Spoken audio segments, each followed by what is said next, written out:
Salve galera, mais um vídeo do canal Só no Pozinho FC. Eu sou o Luanzito que fala de Copa do Brasil. Os jogos de volta das oitavas de final, aí no caso, nessa última quinta-feira, dia 1º de junho, tivemos aí a definição aí das 8 equipes que estarão nas quartas de final da competição.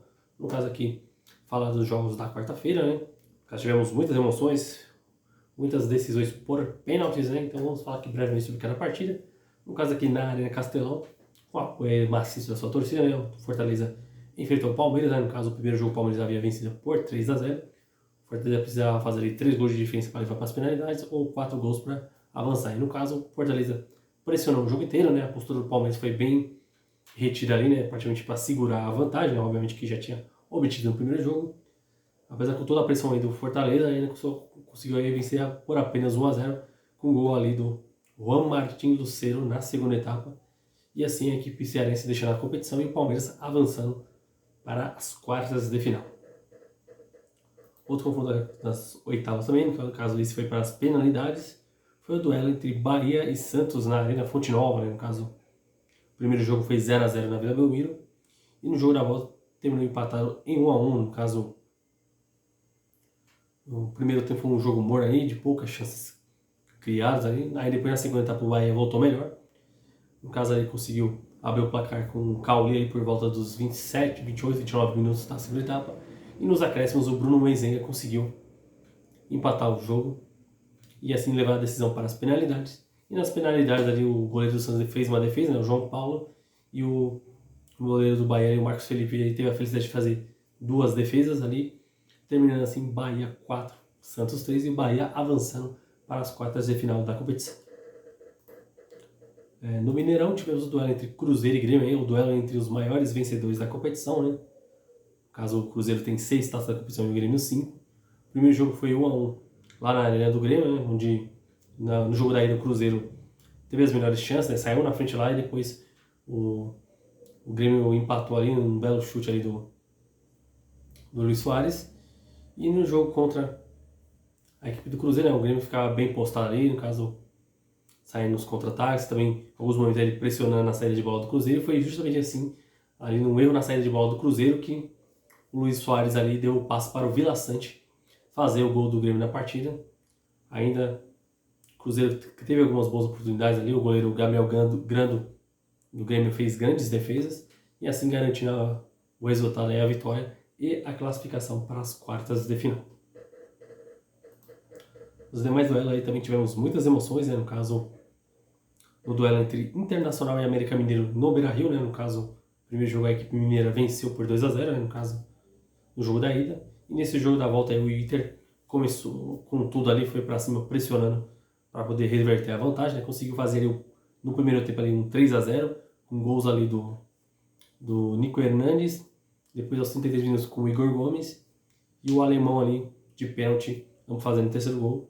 Na segunda etapa, o Grêmio também, o Inter, quer dizer, teve chances ali para poder fazer o quarto e poderia matar de vez ali o confronto, mas ainda o América conseguiu ali diminuir o placar com o Juninho, no caso ali, trazendo um placar agregado 3-3.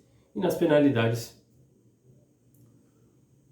o América acabou levando a melhor, vencendo por 5-4, né? E ainda fora, em uma das cobranças, né, o Depena acabou escorregando ali, né? Então a penalidade foi anulada.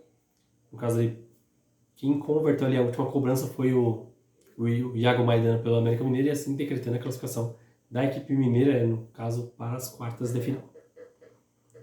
Outro duelo também cheio de emoções também que foi para os pênaltis foi o duelo entre Corinthians e Atlético Mineiro. No caso aí foram jogos distintos, né? No caso, o primeiro jogo o Atlético Mineiro venceu por 2-0, onde a equipe mineira foi dominante o jogo inteiro, tinha construído essa vantagem. Aí para essa partida aí o técnico Kudê acabou fazendo algumas modificações ali na equipe, né? Aí depois quando foi para a segunda etapa acabou colocando ali seus principais jogadores em alguns momentos. Aí, quer dizer, na segunda etapa. O Corinthians veio já numa postura, no esquema diferente ali, num 3-5-2, né? No caso, ali com Bruno Mendes, Gil e Murilo na zaga. Os laterais mais avançados ali, né? O Fagner pela direita e o Matheus Bidu pela esquerda. E no meio campo ali com Fausto Vera, Renato Augusto e Maicon, né? O Renato Augusto voltado aí já recuperado de lesão. E na frente ali com o Roger Guedes e Yuri Alberto no ataque ali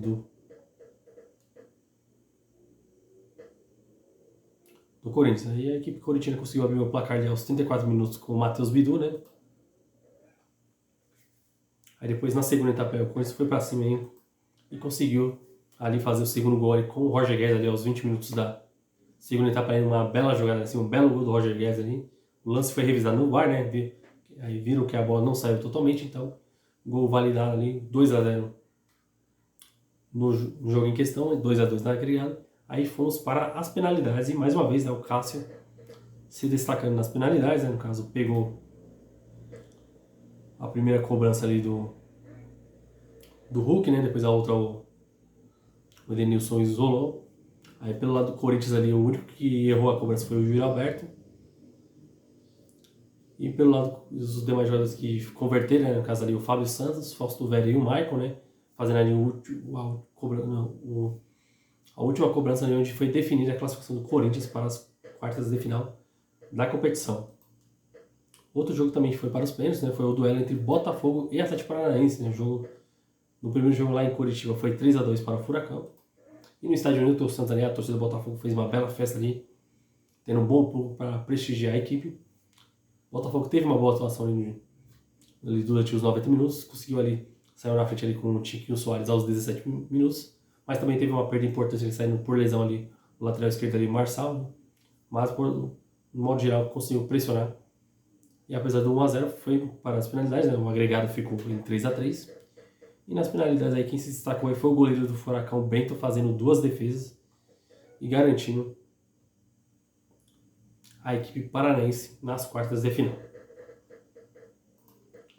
E dos outros 2 jogos que fecharam as oitavas de final, né, no caso, no Morumbi aí tivemos o duelo entre São Paulo e Sport, né, no caso, o primeiro jogo, São Paulo havia vencido por 2-0 na Ilha do Retiro, tinha vantagem, caso perdesse, de um gol de diferença, um jogo que contou aí com mais de 49 mil torcedores ali presentes no Morumbi. São Paulo conseguiu aí abrir o placar com o Michel Araújo aos 26 minutos, né, no caso aí, ampliando a vantagem que havia obtido no primeiro jogo, mas no final da primeira etapa, o zagueiro Alisson Cassiano empatou para o Sport, né? E na segunda etapa ali, com 2 gols do zagueiro Sabino, caso um no início do segundo tempo e o outro nos acréscimos, o Sport ali conseguiu reverter a situação, empatou ali do agregado, né? No caso foi 3-1 nesse jogo, mas 3-3 no agregado. E nas penalidades o São Paulo acabou levando a melhor, vencendo por 5-3. No caso ali o goleiro do São Paulo, Rafael, defendendo a cobrança ali do Luciano Juba, terminando assim, né, de forma dramática, mas conseguiu a classificação do São Paulo, né? O São Paulo acabou avançando para as oitavas de final e no caso aí foi a primeira derrota da equipe sob comando aí do Dorival Júnior. E no outro duelo, né, no caso aí no clássico Fla-Flu, né, foi o duelo entre Flamengo e Fluminense, né, o primeiro jogo onde o Flamengo foi bastante dominante, né, ali, né, pressionando bastante as linhas do Fluminense, né, o primeiro jogo acabou sendo 0-0, e no jogo da volta também a equipe, quando chegava no ataque, era com eficiência, né, o Fluminense contava com alguns desfalques ali, principalmente pelo lado esquerdo, né, o Guga, que é lateral direito, foi improvisado, mas não conseguiu imprimir a sua forma de jogo, né, por mais que o Fluminense tivesse mais a bola, mas quem era mais efetivo, né, quem tinha mais o poder de decisão era o Flamengo, e assim aconteceu. Na primeira etapa, aos 33 minutos ali, o aniversariante da noite ali, o Arrascaeta, abriu o placar para o Flamengo, né? E também o Flamengo também deu algumas brechas ali para o Fluminense no jogo, né? No caso, principalmente ali na segunda etapa, e também alguns momentos que o Flamengo perdia muitas chances. E nos acréscimos, para fechar o placar e a classificação ali, o Gabigol, aos 46 minutos, fez o segundo gol do jogo, decretando a classificação para o Flamengo para as quartas de final, né? No caso, agora temos aí 8 equipes em busca de um único objetivo aí, que é a conquista aí do título da Copa do Brasil, e principalmente aí, questão essa edição de 2023 aí, que em termos de premiação é uma das melhores edições em termos de premiação. No caso, tirando as situações onde as equipes avançam de fase, né, vai aumentando ali o valor da premiação, né, e só na final mesmo, por exemplo, o campeão já recebe 70 milhões de reais e 30 milhões é para o vice. Então, dependendo das equipes que provavelmente vêm das primeiras fases ou da terceira em diante, como no caso de algumas, pode arrecadar uma boa grana aí para caso vier conquistar o título, e obviamente, né, além do título, é a vaga da próxima edição da Libertadores de 2024. Vamos ver aí, no caso, esperar aí o sorteio, né, para definir os confrontos, e também, consequentemente, já teremos a definição do chaveamento até a grande decisão da Copa do Brasil. No caso aí, provavelmente os jogos serão entre os dias 5 e 12 de julho, né, obviamente, porque ainda neste mês de junho que se inicia, ainda teremos ali os jogos da Libertadores Sul-Americana, né, no caso ali o encerramento da fase de grupos de ambas as competições, e depois teremos aí os confrontos pelas quartas de final da Copa do Brasil. Quais você acha quais serão os confrontos aí? Será que provavelmente teremos clássicos, né? Possibilidade disso acontecer, né? E vamos acompanhar aqui tudo da Copa do Brasil no canal Só no Procedência FC, porque aqui é o canal Corrida Procedência. E obviamente aí agradecer até agora os 119 inscritos no canal e agradecer também pelos números aí de visualizações no mês de maio no canal, né? Foi o melhor mês desde quando eu comecei o conteúdo, né? Em termos de visualizações, em número de inscritos e tal. Peço pra você deixar seu like aí e fortalecer o conteúdo. É isso aí. É o Só no Procedência FC e aqui a Copa do Brasil. Tem muita procedência. Valeu!